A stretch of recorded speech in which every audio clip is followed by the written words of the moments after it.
2019 was an important year for the Ctpa. It marked the 100th anniversary of the Arborist Law. As many of you know, we acquired an oak tree to be planted with a plaque in every town, every one of the 169 towns. And as of today, 148 of those towns have a tree planted, which is a tremendous response. That we took it as an association, took it one step further in that we involved an arborist from each of those towns, one or more from each of those towns, to make sure that there was an arborist presence there for that event. And tremendous support, over 90%, as well as some overwintering for next year for towns to be planted in the spring. So that was a tremendous success for 2019. Another big event that happened, it kind of started in 2018, but we kind of moved forward with it in 2019, was the establishing a partnership with the University of Connecticut in providing funds and recommendations for subject concentrations in arboriculture and urban forestry. And as many of you know, John Keogh, who was one of our members, is one of those adjunct professors. Had his first class this past year. Tremendous success, great students. Many of the pictures are passing by me on my left up here of some of those events. We had another successful tree climbing competition, as well as some workshops. Connecticut Tree Protective Association is a educational association, so our workshops and presentations and things that we do here today are important to us.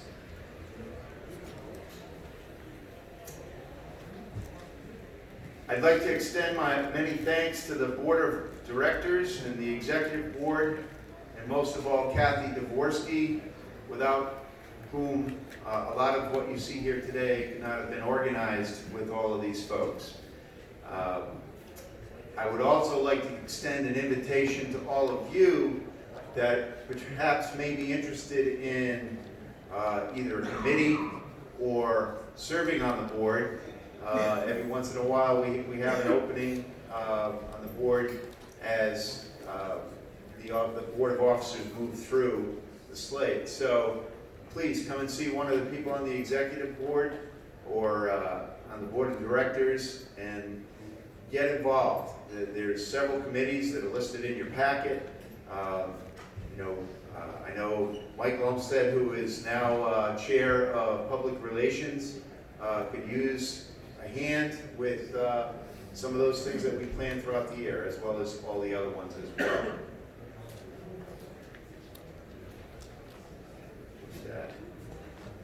On time, okay? Maybe a first. So, with that welcome, I'd like to open up the 2020 meeting of the Connecticut Tree Protective Association. The meeting will come to order. First item of business is approval of minutes from 2018, which is that blue sheet in your packet. Can I take a minute there to review, and we'll entertain a motion to accept the minutes from last year's annual meeting.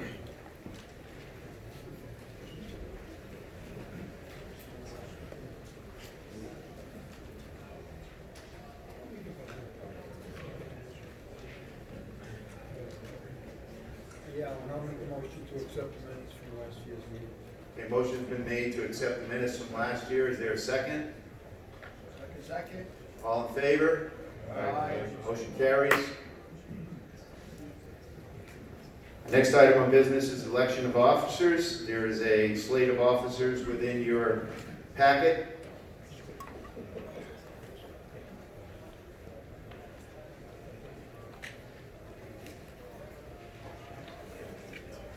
I'd like to move to accept the slate of officers. A motion's been made to accept the slate of officers as presented in the packet. Is there a second? I second it. Motion's been made and seconded. Any discussion? All those in favor? Aye. Motion passes. At this time, I'd like to bring up Dr. Claire Rutledge to present our treasurer's report. Claire? So you want the slideshow, Claire? Yes.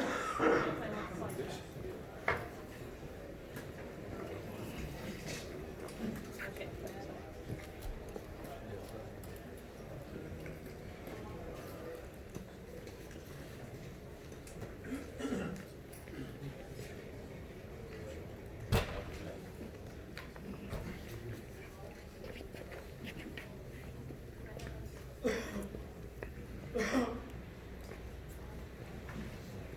Morning, everybody. Morning. So, just do a quick review of our financial situation for the year, which is very good. This is the total assets, including all of our various savings and checkings and investments and scholarship funds. If we break it down, you can see there's all sorts of different categories here.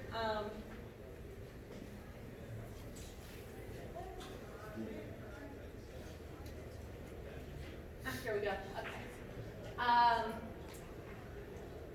So this is the total current assets, and we're really doing well, north of $350,000. Here we have all the assets without the scholarship fund.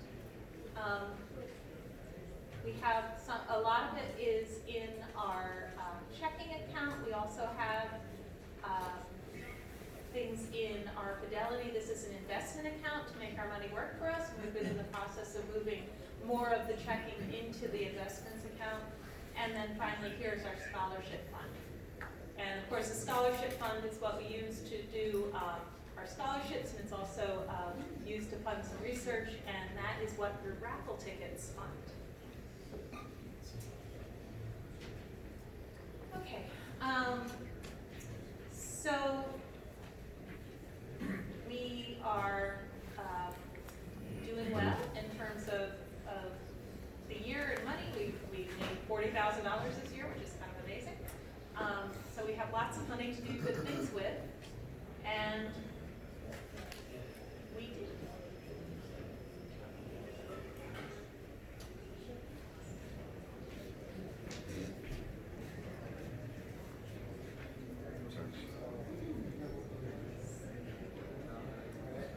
Okay, so what Alan just went over a lot of the different things we've done this year, and of course all of that cost money. So here are some of those expenses. The centennial tree planting was a $10,000 endeavor, but we got trees out, as Alan said, to almost all of the towns in Connecticut with support from local arborists. It was really amazing effort. This line item for UConn is part of the new arboriculture 2-year associate's degree that we are starting up at UConn. So there is now an arboriculture and urban forestry associate's degree, and this is mostly, I think almost exclusively, the salary for the professor to teach those classes. So it's really great to see our money going to the education of future arborists. The sustainable CT is trees that were awarded to under grants to towns to allow them to plant trees to gain the green city certification. And then finally, to go to the top campaign, we spent $600 on it. And that's it. Any questions? Great. So would somebody like to make a motion to accept the report? Move to accept the treasurer's report. Second. All right. Hand it back over to Al. Motion's been made and seconded to accept the treasurer's report. All in favor? Aye. way, the year 2018 was up there, but those were 2019 numbers. Just forgot to change the age limit. It was actually financial year. No, financially it was right, but it said what we did in 2018. Oh, yeah. So, just making a correction, that's all. Okay. I don't need this anymore. In your packet are the list of the committee reports and the list of the committees. So again, I beseech you, if you have an interest in serving on the board, which is a real great opportunity to get to know people in the state and to get to know a lot of the things going on and support our organization, we welcome you to do that. Please help us out. All the committees are listed, all the reports are there. I'll just make one motion to, or entertain a motion to accept the committee reports as presented in the packet. Is there a motion? Motion's been made. Is there a second? Second. All in favor? Aye. Motion carries. Moving on.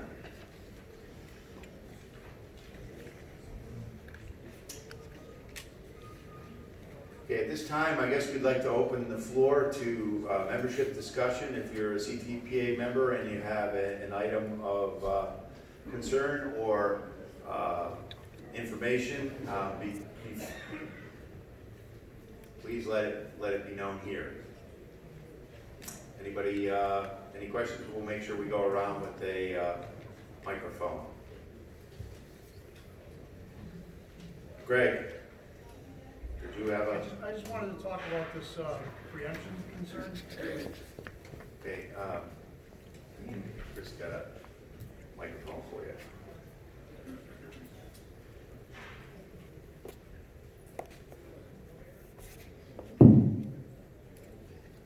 Hi, my name is Greg Foran. I'm on the board and I'm a park superintendent, so I look at things from the arborist perspective commercially and also from the government perspective.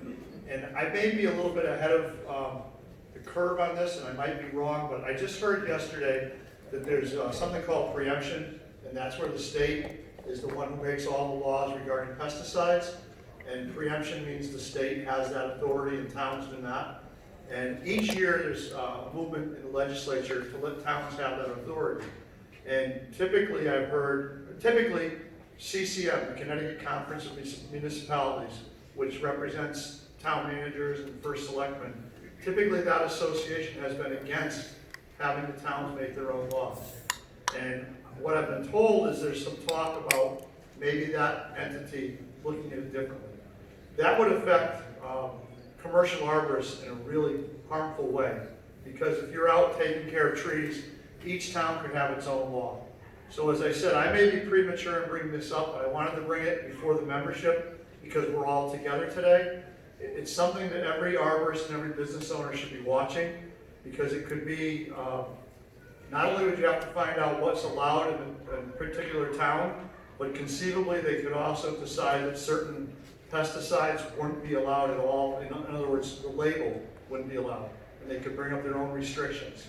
So I don't have as much information as I'd like, but I also thought it'd be, I might be regretful if I didn't bring it up to say at least be watching for that, looking for information from this association and other associations like CTEC. If CTEC, if I can get more information, I will, and I'll channel it through Alan and Chris Donnelly in the newsletter. So it's just SB 76, that's the law they're trying to pass. That's the bill.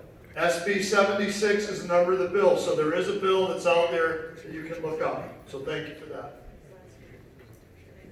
That might have been last year's bill number, but if you, more information will be coming. I just wanted to make sure, most people hear preemption, myself included, and say, what's that again?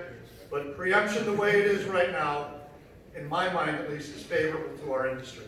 And to undo preemption would make it real onerous on business owners here in Connecticut.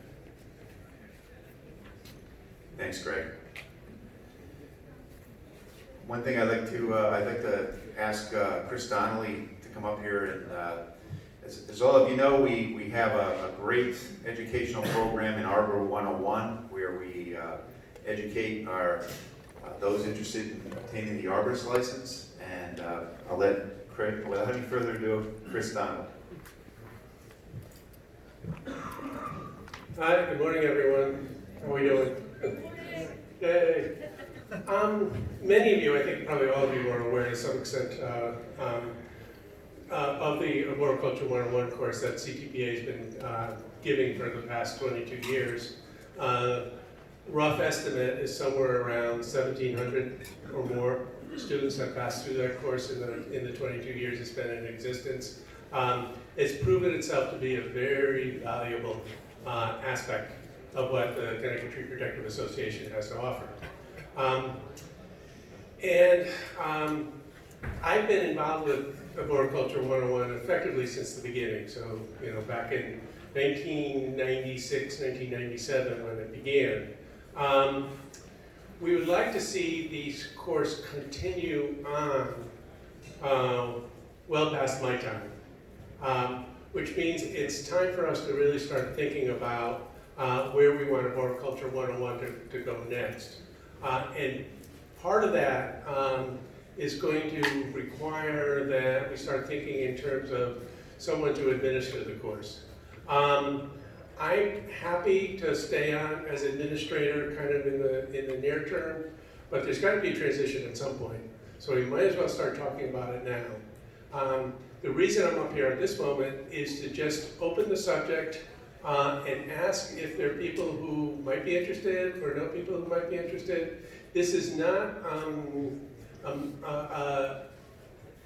this does involve some commitment of time, let me say it that way. We were estimating it's going to be around 80 hours per course when you put it all together.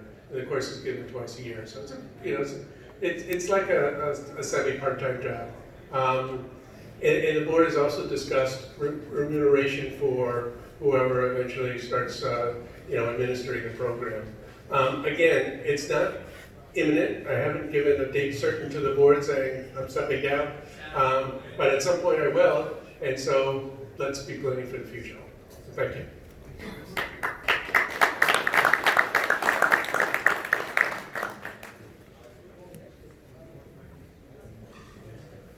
Thanks, Chris.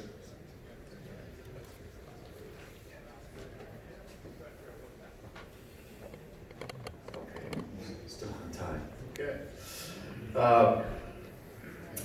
We do have a very good, before I start that, are there any other concerns from the membership, from the floor, that we need to bring to the attention of the association? Wow, this is going to be a first. Okay. Well, as you know, we've got a good program planned for you today. Coming up, we have Dan Evans will be coming up shortly, and Kevin Wyatt,